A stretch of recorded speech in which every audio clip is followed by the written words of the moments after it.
Hello everybody and welcome back to my channel. Of course, it's your girl Erin. We love to do all things fiber art related, crochet, knitting, soon to be rug tufting.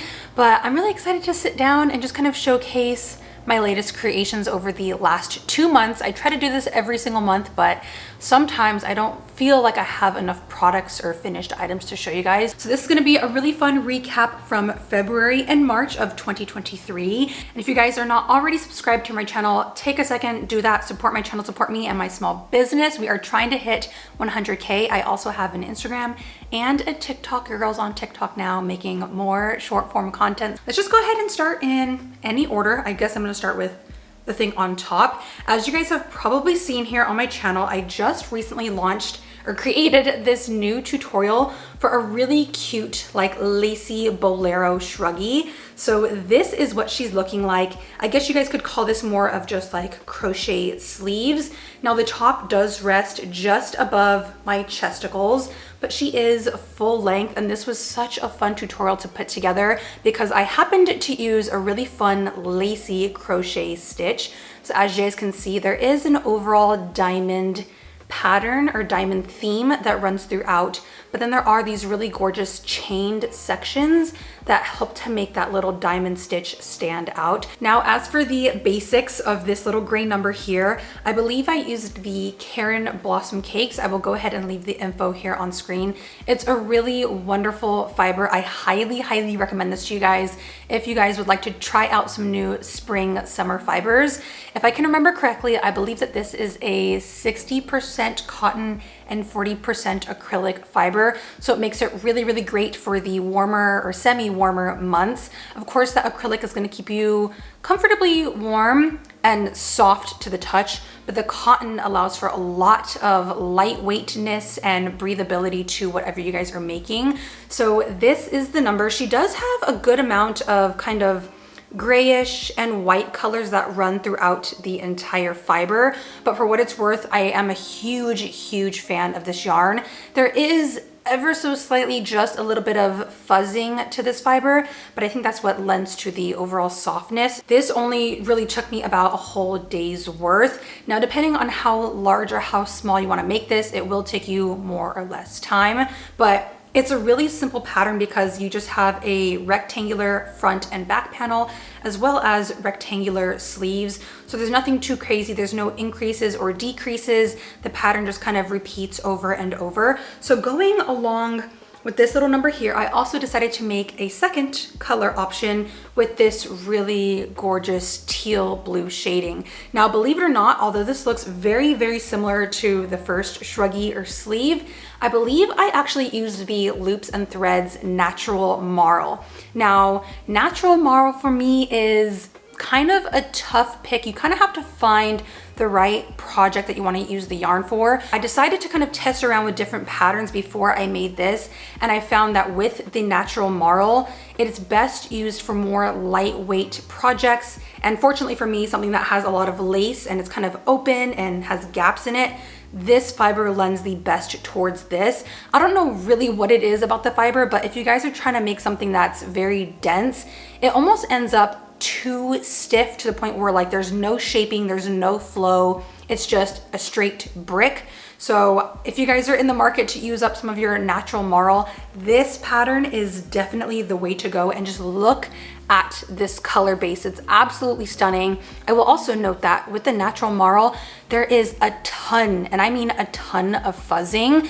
If you guys can see up close, it is starting already to kind of fuzz. It hasn't really pilled yet, but there is a ton of fuzzing. So that is something that I have to take into account when it comes to washing this and kind of taking care of this long term. Now, just by looking at these two fibers, I do want to say that they are somewhat comparable. They're kind of like a semi dupe because they are both chain knit construction. They both have a really gorgeous fuzzing to them and they're very soft to work with. But I do know that the components of the yarn are vastly different. So I want to say that this is like a half dupe. It's kind of rare for me that I find yarn dupes. So very similar in nature, but take your pick. These are the new diamond lace crochet sleeves. I'm a huge fan of these. Oh, I almost forgot. These are in my pile and I almost forgot that I made asymmetrical leg warmers. Now this was a really fun project that I put together a few months back for Hobie. I believe they're having the No Shades of Gray campaign, where they pretty much asked us to use as much color as possible to make something for the upcoming spring months. So this is what I created. I kind of made this on the whim, on the fly. As you can see, they're pretty much the same. It's just the kind of color options are different, and the little stitch patterns that I use kind of change up throughout. Believe it or not, these were actually my first attempt ever at leg warmers. I've been seeing them all over social media. I see them on TV, and I was like, you know what, let's step outside of the comfort zone, try something even though it might not turn out well. So for the most part, these are pretty much just like straight cut leg warmers, but I decided to go in last minute and add a good amount of kind of like a flare or a bootleg shaping, if you will. Now, I'll be honest, trying to get the flare or bootleg shape correct was such a struggle for me. I actually had to frog my little pattern here, I think 3 separate times before I could get it correct, just because it is very finicky. There's a very fine line when it comes to adding increases to your project that make it ever so slightly wavy, and then just on the complete opposite spectrum, extremely ruffly and just like too frilly. There are a ton of different colorways and different fibers going on throughout these projects. So to the best of my ability, I will also leave those here on screen.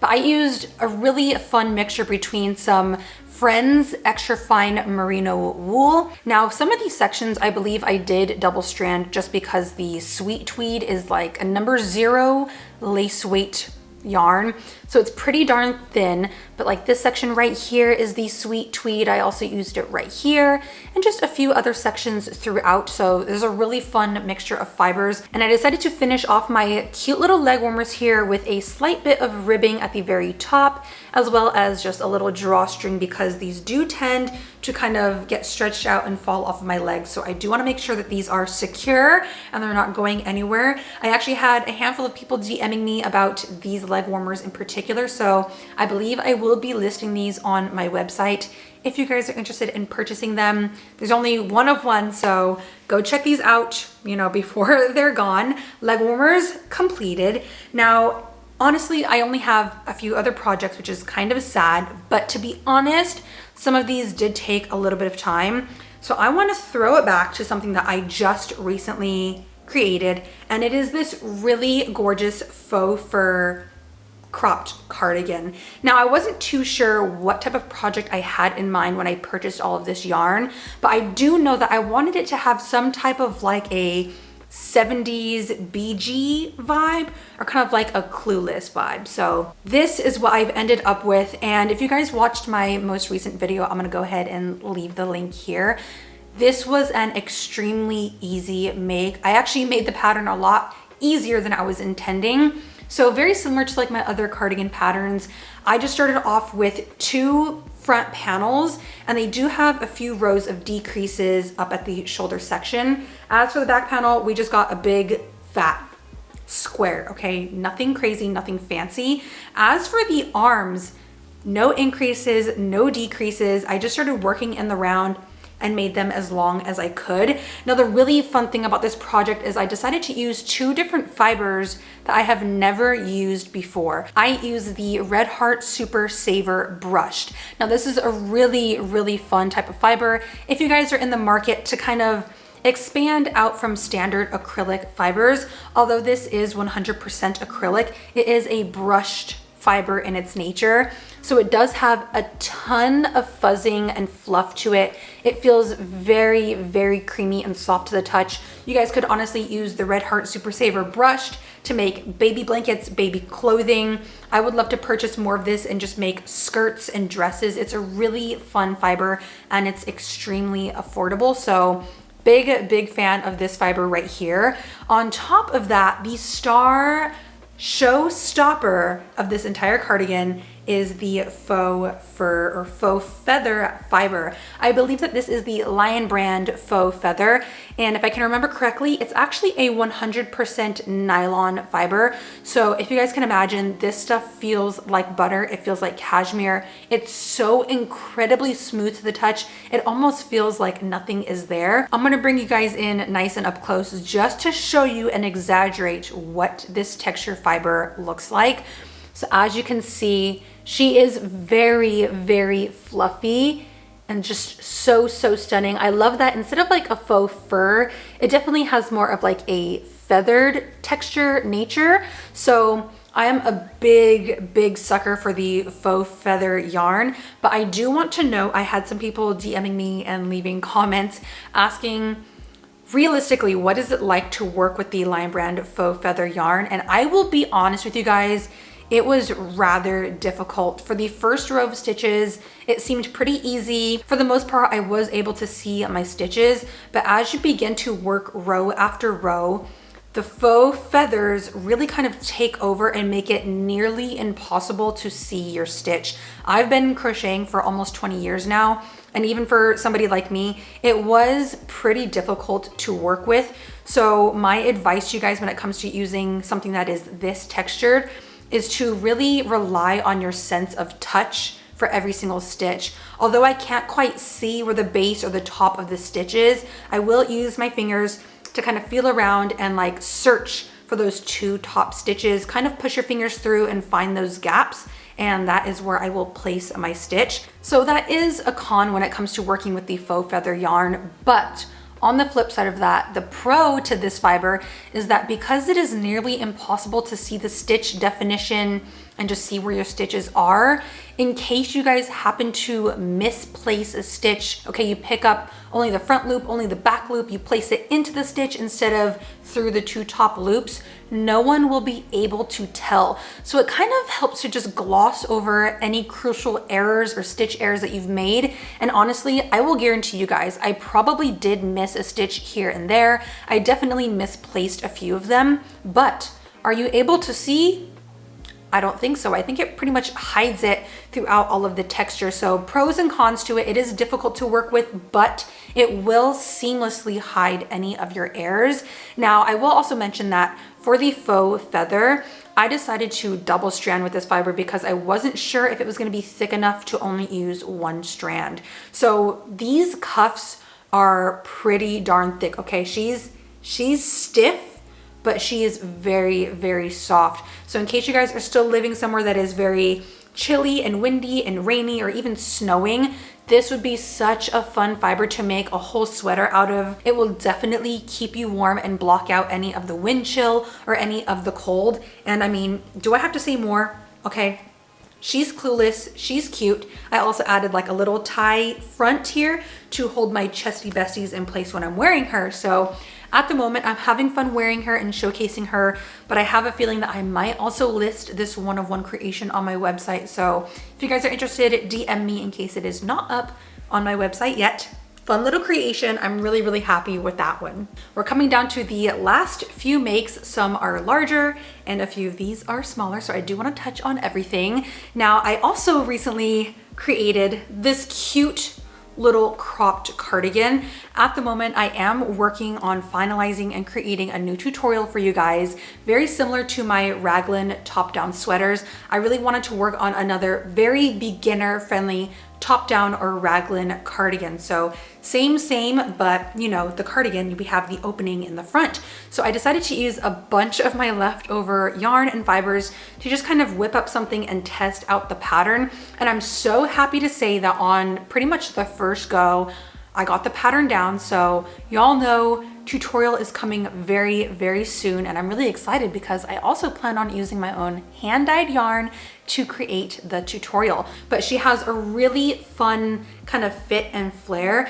As for the tutorial, I don't know if I want to keep it very basic and just have the cardigan go straight down without any flare, but because I got the beginning steps of the pattern down, I thought it'd be kind of fun to test around with some increases and add just a slight bit of flare, a little bit of ruffle. That way it kind of stands off of your body just a little bit. I'm really proud of myself for just kind of branching out, trying new tutorials, and just trying to teach you guys new tricks and new tips. Now let's go ahead and recap on the yarn, because I know that you guys are gonna ask what I used. First and foremost, if you guys can recognize this fiber up here, this is the Yarbo cookie cakes I used in a previous sweater tutorial. You guys were dying over this colorway. I've never had so many people DM me, comment me, message me, text me, what the heck fiber did you use? It is the Yarbo cookie cakes. This was just some leftover of the cake that I had.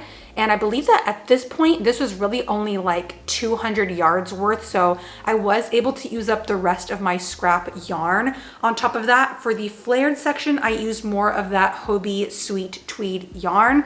These are all single strand. And I really just wanted to pick out colors that were going to match well with what I have going on in the Yarbo cookie cake. So this is a really fun make. I believe it took me just under a week to make. So it's gonna be a really fun, quick spring tutorial for you guys. Also, let me know down below in the comments if you guys would like this little fit and flare technique when it comes to the tutorial, or if you guys would just like me to keep it very basic and straightforward and have this bad boy just going straight down. I really love this. This actually might be my favorite make from the last 2 months. I can't wait to wear her. Let's go ahead and set her down, set her to the side, because the very last project that I wanted to show you guys, this is actually a whip. She's still a work in progress. Believe it or not, I actually have only 1 row left, but I figured I might as well show her off to you guys while I'm here, while I'm on camera. This is another really fun scrap yarn project. I decided to make this very last minute because I was kind of in a crochet funk. I felt like I hadn't spent enough of my free time crocheting, and I've honestly been spending most of my free time on my small business. So I really took a whole day to just crochet, and I happened to whip this bad boy up in about 3 hours. So we only have 1 row left, but as you can see, she has a really cute, you know, little fit. We have more of like a bandeau style top section, or like a little bralette. And then down here, y'all recognize this fiber. I actually had like 5 skeins of yarn left over from my little 70s outfit right here. So I decided to implement more of the Lion Brand faux feather yarn just on the bottom section of this like little bandeau bralette. I just wanted to test out the faux feather yarn and see if there were different ways that I could implement it into a project, and I'm not mad at it. I'll be honest, at this very moment, I haven't tried her on just yet, but I think she's gonna look absolutely darling. What I've done, very similar to the little cardigan that I'm working on, after I created these 2 sideways triangles and attached them to a rectangular back panel, I've just been going back and forth and back and forth. I did make sure to leave the front of this open so I can open it and tie it, and I don't have to slip this on over my head. I can just kind of wrap it around my body and she's good to go. But look at how gorgeous this stands out. I think that this adds a really gorgeous detailing to a very, again, very muted and basic type of fiber. But if you guys can recognize this yarn as well, this is the Noro Ito cakes. I had just a little bit left over, and as we all know, Noro is a very expensive brand, a very expensive fiber, so I didn't want it to go to waste. I used every single little bit of that scrap yarn to create the perfect size little cup bralette. So this is what she's looking like. I love these muted colors, very cool toned and earthy with subtle pops of purple color. Now, very different to how I used it for the cardigan. I single stranded with the faux feathers, and I decided to use, I believe, treble or even triple, double, quadruple, double crochets. I'll leave it up here. You guys know what I'm talking about. I don't know the terminology right off of hand, but I really wanted to use more of an elongated stitch because I did want this fiber to look very flowy and just summery and feminine instead of very thick and dense and bulky. So I think at the moment I tackled that effortlessly. And as you can see up close, it does have somewhat of like a kind of meshy technique or a meshy construction. I hoped that this was going to be a little bit more see-through than it is, but for a number 5 bulky faux feather texture fiber, there's only so much that I can do to it to make it look how I want. So I'm gonna go ahead and try this on in the video. You guys are probably seeing it already. I highly suggest you guys to pick up different types of fibers that you wouldn't normally pick up in stores and just kind of mess around with them. Find scrap yarn in your closet, under your bed, like me, and just kind of mess around with different stitches, with the bulkiness, with the flowiness, and just kind of find your own style and how that yarn is going to work out for you. I learned firsthand on my own that there are 2 completely different ways that I could use this fiber. Now, the last 2 little pieces that I really wanted to show you guys, because I've been having so much fun making these. I'm going to leave a photo here on screen because recently, all over like Instagram, I've been seeing people wear these like Chanel or YSL flower necklaces. And online, the YSL flower necklace is like $1,200. So I saw the photo and I was like, all right, I'm gonna try to turn that but into crochet. Y'all, I made really cute crochet flowers. As you can see, there is a ton of like bulk and height and thickness to the flowers. So this first one, this is like my very first attempt, and I'm really happy with how it came out. The fun thing about making a flower type of design like this is if you mess up stitches or what have you, you can't tell, because in the end it's supposed to look, you know, bulky and crazy and wavy and have like a lot of texture. So getting the stitches perfect does not matter at all. But I know I'm not wearing the right t-shirt for this. Just like the little YSL photos, I also wanted to turn it like into a necklace. So after I created the little flower portion, I just created a really simple I-cord, and then y'all could just tie this up and y'all would look so romantic, so darling. I think these are gonna be a really fun touch for like spring and summer. If you guys are trying to look classy, but still have like a little touch of romance and crochet in your outfit. So I believe that this is just some more Hobie Amigo yarn. Okay, she's kind of big. I have a short neck, but if y'all had like a bigger neck than me, imagine this with like a black dress or a tan dress, even like a tank top. Okay, this would be super cute. If you guys even want to make like little flowers and like add them to the center of your crochet top, cardigans, you guys could even use this as like a belt and wear this around your waist. Okay, am I crazy? Or is it just me that thinks that this is really cute? But I thought that I was being really creative and fun just by seeing something that is like designer and then trying to turn it into crochet. These are the last really fun and few creations that I have for February and March. I just want to say thank you guys so much for watching till the end of this video. I really do appreciate all of you who comment on my videos and just helping with the overall engagement. I love seeing you guys talk to me on social media, here on my videos. I love this community that we've created, and I could not be happier with the direction that my channel and our community is going and growing to. So we are on the road to 100K. It's coming up very quickly around the corner. So if you guys would like to join the family before we hit the big milestone, now is your chance. I love you guys so much. Let me know down below as well. What was your favorite creation? What do you want to make? What projects do you want to see me make in the future? Tutorials, fun crochets with me's. Crochet with me. You guys get the drill. Love you guys so much. I'll see you very soon.